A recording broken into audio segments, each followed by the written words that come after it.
हम छत पे गए थे, ऐसे ही रैली निकल रही थी, तो फिर एकदम से ही क्या वहां पे आग लग गई। दूर धुआं उठ रहा था बहुत तेज, गोलियां चलने की आवाज आ रही थी। और फिर अब्बू का फोन आया कि यहाँ पे ऐसे ऐसे हो गया। अब्बू इस समय में गए हुए थे कसाबपुर, के घर से बाहर मत जाना कोई भी। हम घर में ही थे, सारा दिन रहे, फिर रात को सो गए। अगले दिन उठे तो असर के टाइम चाचा का फोन आया कि पुलिया तक तुम आ जाओ, यहाँ पे फोर्स हो रही थी बहुत, वो लोग किसी को अंदर नहीं आने दे रहे थे शिपयार्ड के। तो फिर चाचा पुलिया पे खड़े थे, पुलिया तक हम गए।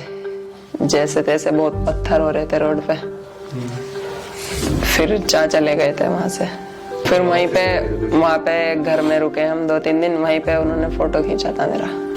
उधर अनिल की दुकान पे आग लग रही थी बहुत तगड़ी, लड़ाई तो हो ही रही थी। इधर हम लोग थे और इधर लड़ाई हो रही थी। अब वो गवर्नमेंट स्कूल में एडमिशन के लिए गए थे, तो एडमिशन की डेट खत्म हो गई थी। तो फिर फरहाना बाजी ने बताया था कि वहाँ पे राशिद अली गेट में एक स्कूल है, वहाँ पे जाकर देख लेना एक बार। वहाँ पे गए तो उसी दिन आसिफ सर आए हुए थे, तो बातचीत हुई। तो उन्होंने बोला 1 हफ्ते बाद आ जाना, हो जाएगा एडमिशन। फिर एडमिशन हो गया था। 1 साल पढ़ा मैं वहाँ पे। फिर मैं पिकनिक पे गया था, तो जिन्होंने मेरा फोटो खींचा था ना, वो पिकनिक पे आए हुए थे हमारी वीडियो बनाने, खेलने की। तो उन्होंने मुझे पहचान लिया था जब उन्होंने बताया था, जब से साथ में है। इससे डर बहुत था, छोटे वाले से भी ज्यादा। मेरा पीछे नहीं छोड़ा था, मैं जहाँ भी जा रही भाई मेरा दामन पकड़े पर।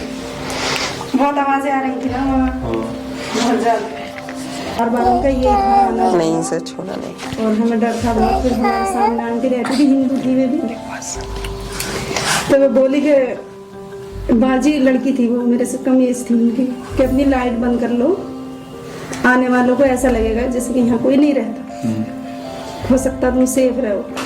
तो अब फिर मैंने 2-4 साल से भी छोड़ दी थी, फिर सपना देखना बंद कर दिया। अब फिर यहाँ मुझे पता चला कि ऐसे ऐसे सेंटर है, तो मैं कई साल से कहती थी, समरीन है ना यहाँ की मैनेजर शायद, के तो बोली बाजी यहाँ रूल्स नहीं है। तो इत्तेफाक से अक्सर से इसकी बात हुई।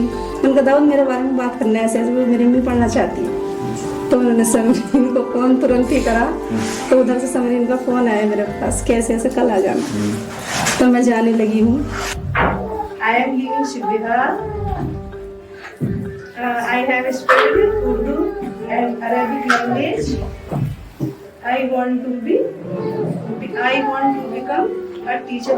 ये भी इंग्लिश सीख रही है मेरे साथ साथ, यहाँ के मुझसे पूछती है अपनी गली को इंग्लिश में क्या बोलते हैं।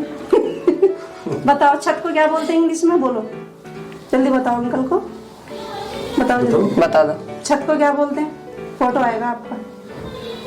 क्या बोलते हैं, क्या बोलते हैं? और दीवार को, और केले को क्या बोलते हैं? बनाना। और संतरे को नहीं पता। नहीं पता। ये बस जो भी बने दुआ तो बहुत कुछ करती हूँ, मुझे कुछ भी नहीं चाहिए, बस ये कुछ बन जाए, ताकि जो मैं अपने लिए सपना देखती थी वो इसके उसमें पूरा करूँ।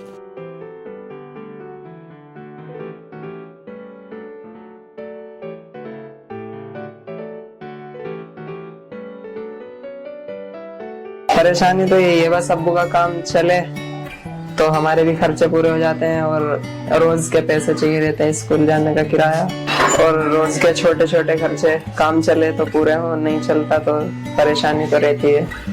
और पढ़ाई की तरफ से ये है कि वहाँ पे जहाँ मैं जाता हूँ स्कूल, वहाँ का माहौल सही नहीं है। रोज लड़ाई होती है, गाली गुफ्तार, बहुत गंदा माहौल है। यमुना विहार C2, तो वहाँ पे सही नहीं लगता। उससे पहले बाबू नगर में जाता था मैं, 8th क्लास तक था वो, 7th क्लास तक पढ़ा, फिर दंगे हुए थे। फिर 8th क्लास सनराइज स्कूल में पढ़ी मैंने, और फिर वहाँ से TC निकलवा के सनराइज से यहाँ पे यमुना विहार करा दिया था एडमिशन 9th से। दूसरा साल चल रहा मुझे, अभी तो बोर्ड के एग्जाम चल रहे हैं। मैं चाह रहा था अच्छी जगह एडमिशन हो जाता कहीं तो ज्यादा बेहतर रहता, क्योंकि यहाँ का माहौल सही नहीं है। गरीबों की मदद तो करनी है, माइल्स टू स्माइल्स से जुड़े रहेंगे सारी जिंदगी। अभी तो खैर हालात ऐसे हैं, कुछ नहीं कह सकते, बस डोनेट ही कर सकते हैं।